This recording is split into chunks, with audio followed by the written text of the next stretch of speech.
5 seconds.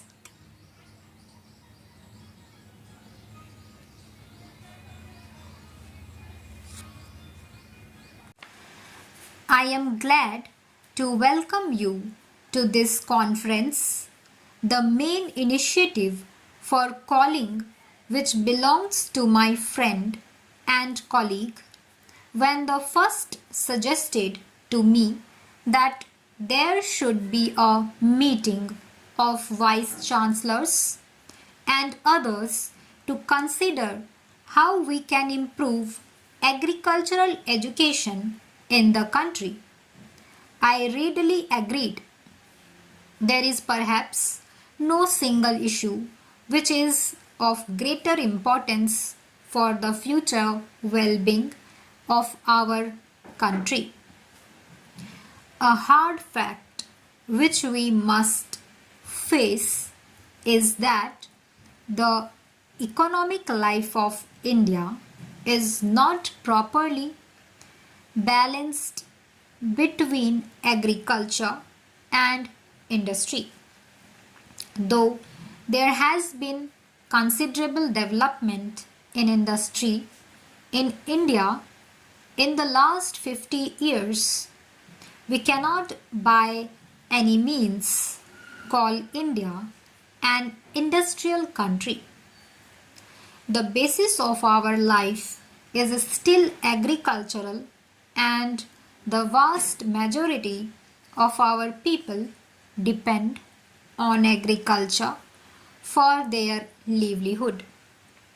In fact, curious as it may seem, the pressure on the land has, on the whole, been increasing in spite of the growth of our industries.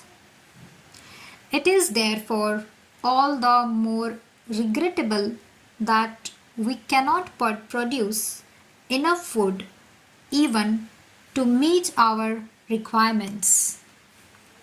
Roughly 80% of our people are in some way or the other connected with the land, and yet we have to depend upon foreign countries to get enough food for our people.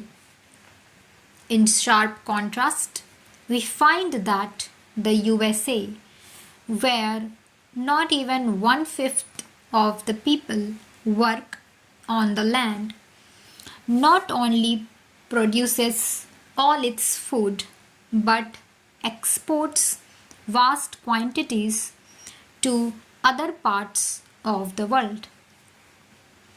We must therefore ask ourselves the reason why, with 4/5 of our people on the land, we are still deficit in food supply, whereas other countries which do not use even 1/5 of their manpower for the production of food are surplus areas.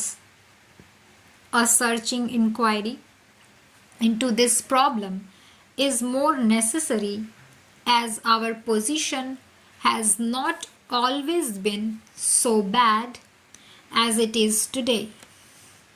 Until some years ago, we have in fact been exporting wheat and other food grains, but since 1983 we seem to be suffering from a perpetual shortage. You all know about the efforts of the governments, both at the center and the states, to increase the production of food through the Grow More Food campaign. I think you will all agree that the results have not been commensurate with our efforts in this regard as such.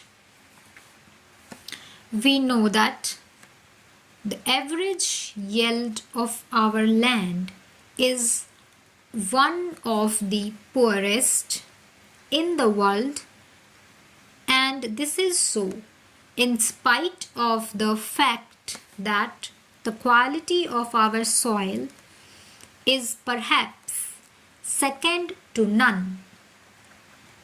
The only explanation is that our methods of agriculture are not fully effective.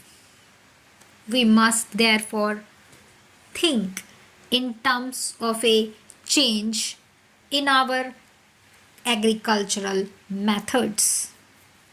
This can be achieved only if our agricultural education is thoroughly recast. I think you will all agree that the present system of agricultural education in India is not satisfactory. It has not proved adequate even in normal times. During an emergency like the present, its shortcomings are only too apparent. Most of our universities have some provision for agricultural education, but the education is mainly theoretical, so that the results we could expect from the application of science to agriculture do not materialize. Our agricultural graduates are fit for almost everything except becoming agriculturalists themselves. Our present agricultural education is defective because it lacks adequate practical basis.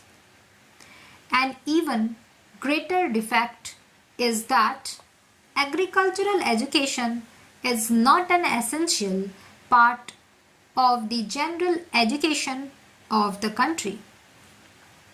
Education is intended to develop the potential abilities of the individual in the context of the requirements of society. In a country like India, where agriculture is not only the main profession but the dominant way of life, it is necessary that agriculture must enter intimately into every aspect of general education. We are now planning to transform the system of our primary education by converting it into basic education.